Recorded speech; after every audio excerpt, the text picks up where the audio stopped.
Tout commence le plus souvent par un coup de téléphone nocturne, par une lettre d'un ami en difficulté ou par un visiteur mystérieux qui frappe à la porte.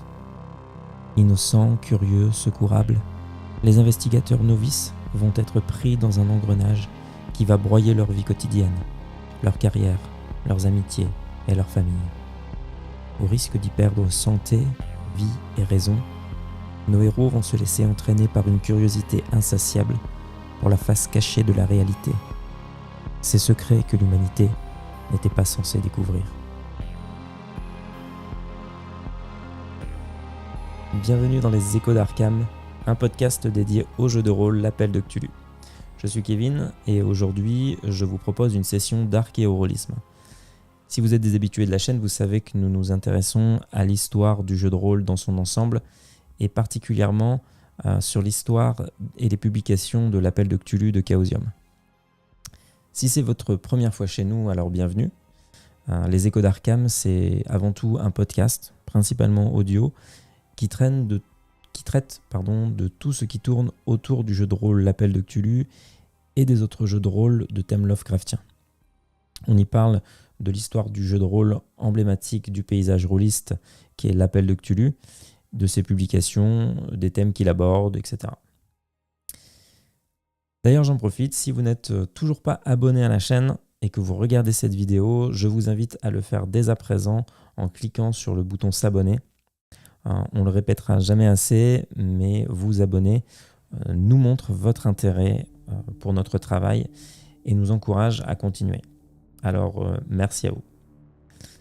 Aujourd'hui, nous allons plonger ensemble dans les années 90 pour découvrir ou redécouvrir, pour certains d'entre vous, une série de suppléments appelée The 1920s Investigator Companion.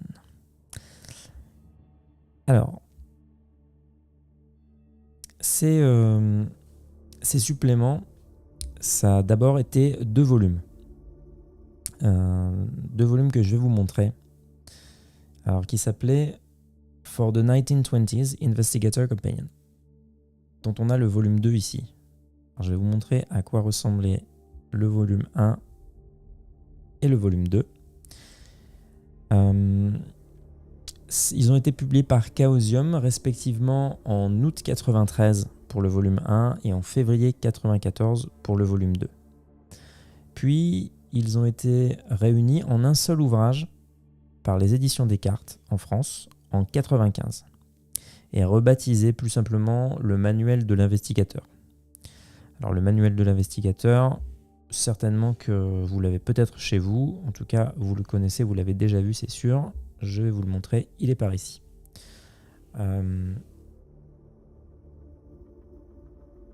Donc ce manuel de l'investigateur donc chez Descartes en 95. Puis ensuite, on a eu une réédition de Chaosium en août 97 en un seul volume. Donc ces deux volumes qu'on a vus précédemment, donc ces deux volumes ont été réunis en un seul volume et a été baptisé. Je vais vous le montrer. Hop là. The 1920s Investigator Companion. Je vais retirer ça, vous allez mieux le voir. Voilà. Si on veut le voir aussi en version voilà, en plein écran. Donc ça a été un assemblage des deux premiers volumes. D'ailleurs, petite mention, pour les personnes qui auraient, moi ici, je n'ai que le volume 2. Mais si l'un ou l'une d'entre vous aurait le volume 1 dont il souhaiterait se débarrasser, n'hésitez pas à me contacter. Puisque ça pourra aménager la collection qui est derrière. Je retire ça. Donc ces suppléments, on va revenir juste sur celui-ci. Donc après Descartes en 95, on a eu une réédition de Chaosium qui a rassemblé les deux premiers ouvrages qu'ils avaient sortis. Donc grosso modo, c'est j'allais presque dire une copie de la version française, mais c'est pas exactement ça.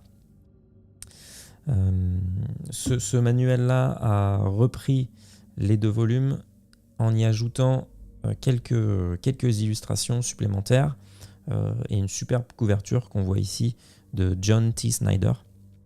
Et puis aussi un changement dans l'ordre des chapitres et l'ajout de quelques encarts de catalogue d'époque. On va le voir un petit peu après, mais c'est typiquement le genre d'illustration, d'encart qu'on peut trouver dans ce genre de catalogue. Donc le catalogue Sears Roebuck de 1927. Bon, là c'est une réédition des années 70, je crois. On en avait déjà parlé dans un ancien épisode. Mais si vous voulez voir un petit peu plus, voilà. Ici, hop là, vous allez avoir plein d'illustrations comme ça. Ça, c'est un supplément, enfin pas un supplément, mais un catalogue dont on pourra parler dans un autre épisode peut-être. En tout cas, dans la réédition de Chaosium, vous avez donc, on va le voir, quelques illustrations qui sont en supplément par rapport aux éditions françaises. Et puis vous avez donc, comme on le disait, des petites illustrations des catalogues de chez Sears. En tout cas, d'un catalogue similaire. Voilà, on en voit là par exemple, qui sont des petites, comme des publicités un peu. Voilà, ça y était déjà dans l'autre. Ah voilà, par exemple ici également. Voilà, on va avoir des petits ajouts comme ça. On va revenir sur ça. Hop.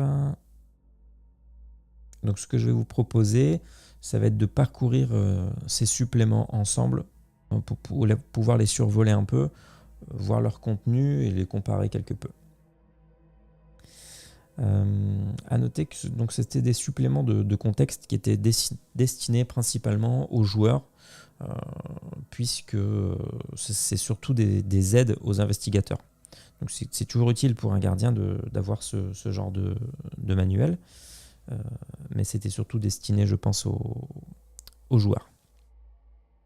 Ça fournissait principalement du contexte d'époque, un listing de professions, des compétences et des armes, ainsi que des pistes sur le métier d'investigateur professionnel. Alors pourquoi investigateur professionnel ? Moi je m'en suis rendu compte plutôt récemment, c'était que les suppléments de l'époque, en tout cas j'ai l'impression que l'origine du jeu, donc on sait tous que l'appel de Cthulhu, on incarne des investigateurs, mais dans les suppléments de chez Chaosium, et puis aussi dans le supplément des cartes en France, on s'aperçoit rapidement que pour eux, les investigateurs sont des investigateurs professionnels. En tout cas, ils laissent penser à un moment donné dans le supplément, il y a une partie qui est destinée spécifiquement quand vous vous destinez à être un investigateur professionnel avec tout simplement comment obtenir une carte d'investigateur, comment se former, etc. Donc on voit quand même que ça peut régler un certain nombre de problématiques. Par exemple, si des fois on peut avoir durant un scénario une difficulté de pouvoir amener le raisonnement de comment est-ce que la raison du pourquoi nos personnages se réunissent. Parce que des fois on va avoir des gens complètement éclectiques, on va avoir un archéologue qui va côtoyer un policier et puis un gangster. Bon, est-ce qu'il y a une logique là-dedans ? Le but du gardien, c'est d'en trouver une. Mais le fait d'avoir des investigateurs professionnels, ça peut régler ce problème parce que vous pouvez tout à fait être une agence de détective, d'investigateur. Vous pouvez être un investigateur et ses indices. Bref, il y a des capacités de résoudre un certain nombre de problématiques de logique en étant un investigateur professionnel. Donc si on veut parcourir un petit peu les suppléments, donc la version française que je vais reprendre ici. Hop. Voilà. Donc cette version française, elle reprend, on l'a dit, les 2 volumes de Chaosium. Donc ce volume 2 par exemple, retenez bien l'illustration parce qu'en fait on va rapidement la voir dans le manuel de l'investigateur de chez Descartes. On le voit qu'elle reprend,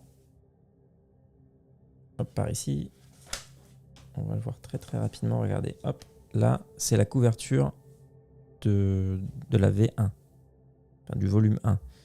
Si je vous le remontre ici, hop, vous voyez. Donc ça a été typiquement presque du copier-coller. On a repris le premier supplément, on y a ajouté un peu plus loin le deuxième. Alors, est-ce que je vais le retrouver? Non, là, ça doit être avant, je pense. Voilà. Hop, voilà. Donc là, c'est clair. On a pris les 2, on les a collés et ça nous a fait un manuel. Donc la version française, pas de grosse différence avec les deux premières versions. La publication la plus tardive a été revue en termes d'agencement. Donc c'est celle-ci. Elle était divisée en 4 sections. Alors les 4 sections, c'est The Roaring Twenties, donc les 20e rugissants. Elle détaille la vie dans les années 20. C'est assez léger. C'est les premiers, on va dire que c'est les premiers suppléments concernant les années 20. Hein. Donc c'était déjà super d'avoir ça à l'époque. Je vais essayer juste de vous remontrer, voilà, les 4 sections. Hop. Donc la partie 1, je ne sais pas si vous arriverez à lire forcément. Voilà, la partie 1, The Roaring Twenties. Donc comme je disais, ça détaille les années 20, mais de façon assez légère. Si on veut aujourd'hui obtenir quelque chose de beaucoup plus conséquent, vous avez, et on l'avait dit dans notre épisode, d'ailleurs, je vous réfère à cet épisode, hein, l'épisode sur les années 20, ça doit être notre épisode 3, je crois, au cœur des années 20 ou quelque chose comme ça, on l'avait appelé comme ça. Si vous voulez avoir quelque chose de vraiment conséquent aujourd'hui, je vous conseille clairement ce pavé de chez Sans Détour. Alors bon, à l'époque, il était vendu 49 €. Aujourd'hui, si vous avez de la chance, vous allez pouvoir le trouver à quelque chose comme un peu moins de 100 €, quelque chose comme 80. Moi, je crois que je l'ai eu à peu près à ce prix-là. Mais ça vaut clairement le coup, enfin, à mon sens en tout cas. Bon, déjà, ça devient un petit peu collector. Enfin, il y a peu de personnes qui s'en séparent, mais bon, on peut toujours trouver sa chance. Et là, vous avez, si je regarde, je revérifie comme ça, on a 527 pages de suppléments sur les années 20. Alors là, je peux vous dire que vous avez de quoi faire.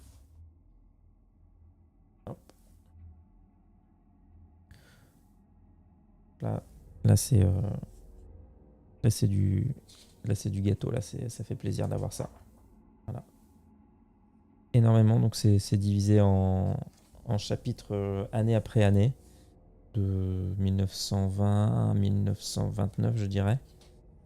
C'est vraiment exceptionnel. Celui-là est très très bon. Mais revenons à nos moutons. Sur ce supplément des années 90 de chez Chaosium, on va avoir la partie 1, donc The Roaring Twenties. Ensuite, on va aller sur une deuxième section qui s'appelle Becoming an Investigator, donc devenir un investigateur. Là, ça nous détaille les 140 professions et compétences. Ensuite, on va avoir une troisième partie, The Tools of the Trade, donc les outils du métier, qui va lister les ressources utiles pour avancer dans le métier, allant des moyens de transport aux équipements, les armes, les endroits pour rechercher de l'information, etc. Ça vous donne un peu une cartographie de comment jouer à l'appel de Cthulhu. Qu'est-ce qu'il faut aller chercher, dans quel endroit il faut les chercher, quelles informations et dans quel endroit. Ensuite, vous avez donc la quatrième partie qui va être Words of Wisdom, donc paroles de sagesse. qui donnera quelques conseils aux investigateurs professionnels. Là, on l'a vu juste avant. On va avoir dans ce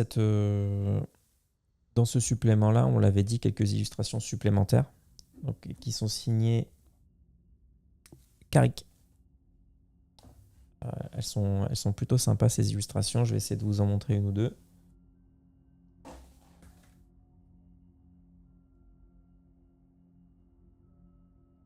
Voilà, donc là c'est là pour la 4e partie, The Tools of the Trade.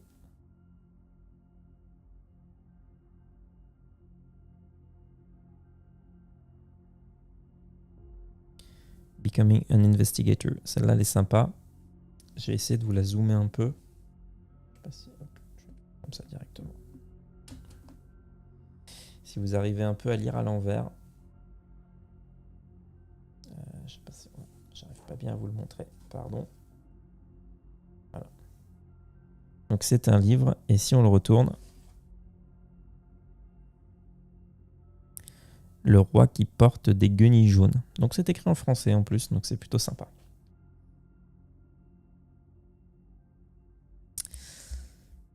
Alors, une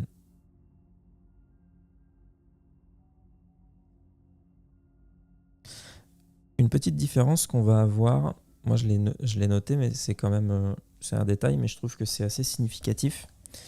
Vous allez avoir donc les mêmes illustrations à l'intérieur de celui-ci et à l'intérieur de celui-là. Bon, ce qui est tout à fait logique. Sauf que, si vous regardez, on va prendre une illustration, on le voit bien, voilà. Hop, vous avez cette illustration-là, donc avec la garde-robe des années 20. Vous allez avoir la même dans la version française et je vais vous montrer la différence.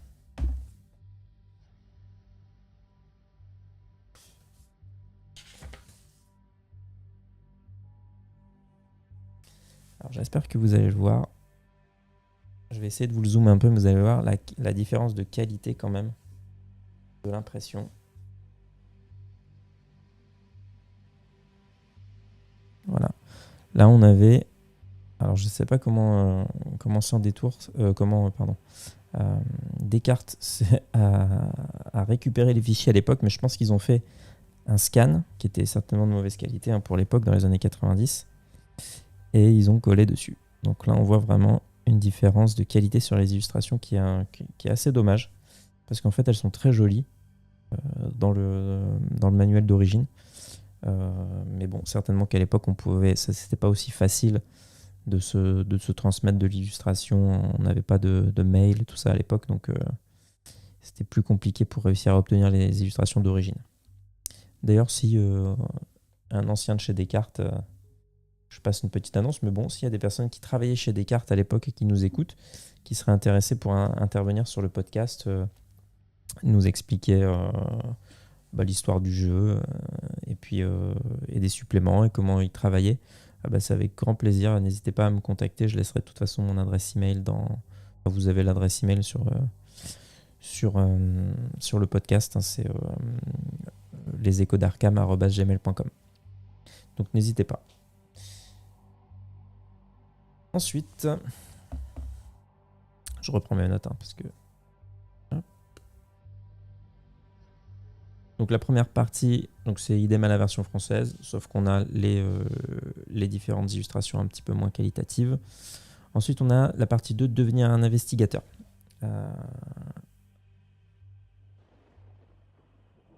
Je vais vous lire quelques passages qui sont plutôt sympas. Et puis on va essayer de... Ça m'intéresserait d'avoir votre retour dessus. Hop. Donc c'est dans la partie devenir un investigateur. Hop, que je vous montre. Peut-être ici, ce sera peut-être mieux. Cette partie-là. Devenir un investigateur, vous avez une partie à droite qui est testament. Et je vais vous le lire. Tout investigateur, avant d'être trop sérieusement impliqué, devrait sérieusement songer à établir un testament. Bien que l'on puisse le rédiger soi-même, il est conseillé de s'adresser à un notaire qui se charge de la préparation du document. Lorsqu'un testament est contesté, la justice peut mettre des années à régler le litige. Années durant lesquelles la succession risque de perdre toute valeur. Le recours à une aide professionnelle permet de limiter ce risque. La rédaction du testament ne devrait pas coûter plus de 10 à 20 $. Un investigateur peut souhaiter laisser son argent et ses biens à sa famille ou à ses amis les plus proches. Quand des sommes importantes sont en jeu, il est possible de les transformer en rente, en particulier au profit des mineurs. Celui qui aspire à un peu d'immortalité peut faire don de ses collections ou de sa bibliothèque à une institution publique. Les donateurs sont généralement honorés pour leurs gestes ou pour la découverte de tels objets. Il faut également considérer les besoins futurs des protégés de l'investigateur. Ce dernier peut désirer leur laisser de l'argent, sa bibliothèque ou ses dossiers afin de contribuer à la bonne marche des prochaines enquêtes. Si les finances le permettent, le testament de l'investigateur peut également prévoir la création d'une fondation qui portera son nom et lui garantira ainsi une certaine immortalité. Alors ma question que j'avais pour vous, c'était de savoir est-ce que vous avez déjà fait faire un testament à vos investigateurs ? Moi personnellement, ça n'a jamais été le cas, j'y ai jamais pensé. Ou encore, est-ce que vous avez eu un investigateur à la retraite ? Je trouve que c'est toujours intéressant ce genre de réflexion. J'aimerais bien partager avec vous un petit peu votre expérience sur ça. Est-ce que vous avez déjà eu un investigateur à la retraite ? Est-ce qu'il y en a un qui a déjà laissé un testament ou légué des ouvrages qu'il avait trouvés, des documents, des choses comme ça ? On n'y pense pas forcément, mais c'est intéressant de ce que ce manuel nous apporte. Je sais plus si c'est le cas dans les nouvelles versions du manuel de l'investigateur. Il faudrait que je recherche d'ailleurs, parce qu'ils sont derrière. Mais bon, on pense quand même que voilà, la mort de l'investigateur peut arriver à tout moment. Donc préparer un testament, peut-être que ça permettra à votre investigateur suivant, qui pourrait tout à fait être une personne de votre famille, un fils, un cousin, quelqu'un à qui vous allez transmettre les documents. Ça pourrait apporter aussi un lien tout simplement dans la suite de votre aventure. Si vous faites une grande campagne, les masques de Nyarlathotep ou d'autres campagnes, peut-être ça peut être intéressant de penser à rédiger entre deux séances un testament que vous gardez sur vous, et puis le jour où votre investigateur périt, vous pouvez tout à fait sortir le testament en jeu sur la table et dire voilà, vous retrouvez ça sur mon corps, et puis en fait votre prochain investigateur qui est votre neveu entre en scène, il récupère votre testament, il récupère vos livres et tout ça, et en fait il peut continuer un peu sur vos traces plutôt que d'amener une personne lambda qui arriverait de je ne sais où. En tout cas voilà, je trouve que c'était intéressant à souligner. J'avais envie aussi de vous partager une ou deux j'en ai noté une. Oui, il y a une profession donc on a 140 professions qui sont listées dans ce supplément, et j'en ai un que j'ai trouvé plutôt rigolo. Alors il y a des choses un peu farfelues, hein. Il y a énormément de professions différentes. Alors dans ces ouvrages-là, ils sont listés par ordre alphabétique, donc forcément l'ordre change en fonction de la version américaine et la version française. Hop, je vais essayer de vous retrouver ça. Voilà.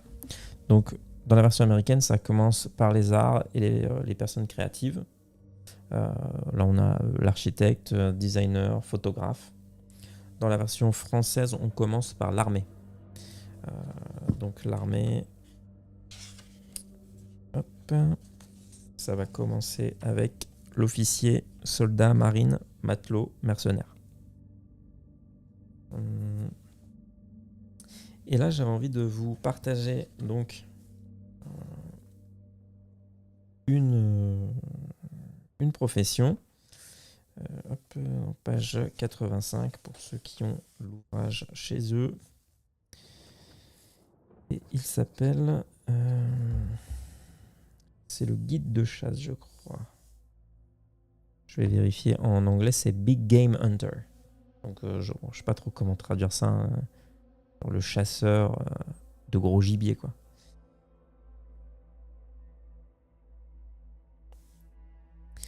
Donc, le Big Game Hunter, à chaque fois, les professions, ce que je trouve intéressant aussi, c'est qu'on a des encarts avec des noms plus ou moins célèbres, vraisemblablement. Par exemple, pour le Big Game Hunter, celui qui va en faire mention, c'est Frank Buck, qui est un chasseur qui a vécu entre 1884 et 1950. Je vais vous lire ces deux encarts. Donc, en français, ça a été traduit par guide de chasse.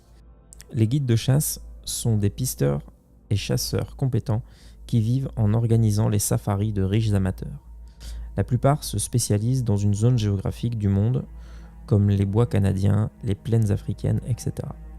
Même si le grand chasseur blanc représente l'archétype du genre, le guide de chasse peut très bien n'être qu'un Indien du cru qui escorte les chasseurs dans les forêts du Yukon, sur les traces de l'élan ou de l'ours. Et donc on a une illustration qui représente clairement ce genre de personnage. Donc on voit juste ici.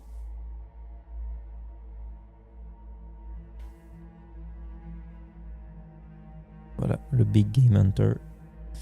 Et puis l'encart qui est fourni, c'est l'encart d'un certain Frank Buck. Buck est l'archétype du chasseur professionnel. Né à Gainesville, Texas, il part en expédition pour la première fois en 1911 en Malaisie. D'autres safaris l'emmènent tout autour du monde à la recherche d'animaux sauvages qu'il capture vivants pour les zoos et les cirques. Il captura en tout plus de 25 000 spécimens au cours de sa carrière, y compris un tigre mangeur d'hommes, et le plus grand cobra royal jamais mesuré.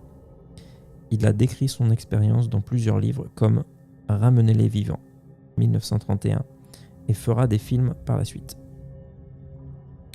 Voilà, donc on peut découvrir dans ces suppléments, au travers des différentes professions, des personnalités dont on peut éventuellement s'inspirer pour créer nos personnages. Ça, c'est sur la deuxième partie du manuel. Donc, cette deuxième partie qui s'appelle donc Devenir un investigateur en français. Et c'est donc Playing an Investigator sur la version américaine. D'ailleurs, ce que j'ai trouvé intéressant aussi, c'est que un peu comme dans les nouvelles versions des recueils, des manuels, ils nous fournissent, ce qui n'a pas été fourni dans la version française, un récapitulatif de comment remplir sa fiche personnage, comment créer son investigateur. Donc, déterminer les caractéristiques, ensuite déterminer characteristic roles. Donc bon, je ne sais pas d'ailleurs c'est quoi ça. Ah oui d'accord, ils ont donc il y a d'un côté force, dextérité, constitution, tout ça. Et puis de l'autre c'était la puissance, la chance, l'éducation, tout ça. Voilà. Bref.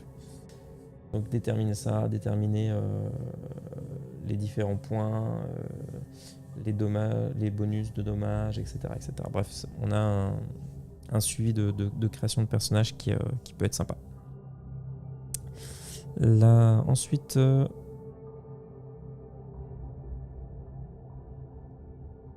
après, c'était une description de toutes les compétences, voilà, qui sont bien écrites. Ça reste pareil comme dans les versions actuelles. Voilà, les compétences, c'est pareil dans la version française, avec leur pourcentage. Voilà, c'est juste une traduction mot à mot.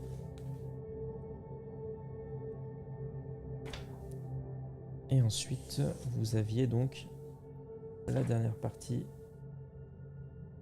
Enfin, d'abord, vous aviez dans la version là les différentes possibilités pour pouvoir faire des recherches.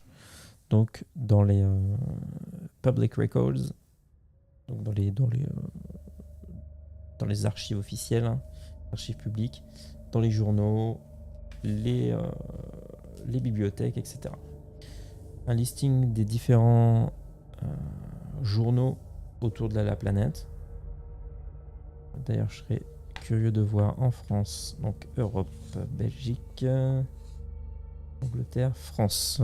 Écho de Paris. Ouais, L'Humanité, Le Matin, Le Petit Journal et Petit Parisien. Intéressant. Et puis vous aviez la dernière section. Voilà, on voit là, tout à l'heure on en parlait, mais les publicités un peu anciennes des différents catalogues, comme le catalogue Sears, où on revoit des vraies publicités de l'époque, des vrais encarts. La liste des armes. Moi, je vais vous trouver, voilà, Words of Wisdom, donc les paroles de sagesse, qui sont ici dédiées aux investigateurs professionnels. Donc, c'est divisé en deux. Vous avez donc les investigateurs professionnels et ensuite donc obtenir une licence, l'art de l'investigation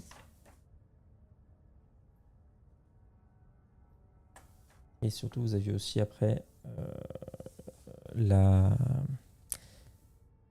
pour être médecin légiste, quoi, la médecine légale. Dans la version française, vous aviez aussi ils ont appelé ça la criminalistique. C'était sous forme d'appendice. Vous aviez donc effectivement l'art de l'enquête. Voilà. L'enquêteur professionnel, l'appendice A, que je vais vous montrer. Tenter de vous montrer, parce que c'est pas si évident. Hop, voilà. L'enquêteur professionnel.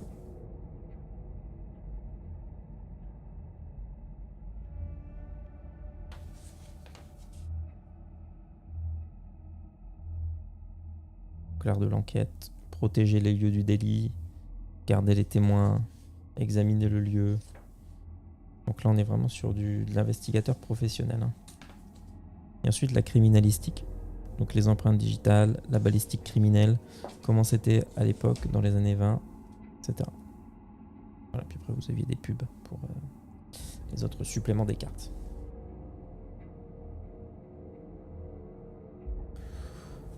Voilà un peu tout. Donc l'idée à la base, c'était que j'avais réussi à obtenir ce supplément-là, que je trouvais très très joli en termes d'illustration. Vraiment, c'est une sorte de chercheurs là qui arrivent, qui découvrent une sorte de ruine ancienne. On ne sait pas trop si c'est égyptien ou voilà, ça n'a pas l'air d'être égyptien puisque dans le fond vous avez une forêt. Mais voilà, en tout cas, la découverte d'un tombeau ou de quelque chose.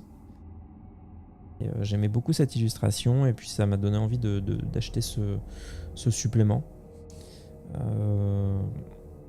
Tout simplement parce que aussi je fais la collection des différents suppléments Chaosium, surtout les anciens.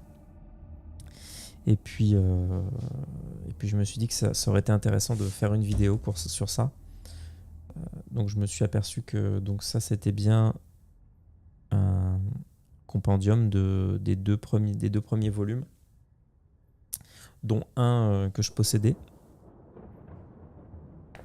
Hop. Et puis ça faisait lien avec le manuel de l'investigateur français, donc j'ai trouvé voilà que faire cette petite vidéo ça pourrait être intéressant. En tout cas, j'espère que vous y avez appris des choses ou que ça a peut-être nourri votre réflexion et votre intérêt pour le jeu. En tout cas, merci d'avoir regardé cette vidéo jusqu'au bout. N'oubliez pas de nous encourager en vous abonnant. Comme je vous l'ai dit tout à l'heure, abonnez-vous dès maintenant à la chaîne et laissez-nous des commentaires. En attendant un prochain épisode des Échos d'Arkham, je vous souhaite de belles parties de jeu. Ftagen!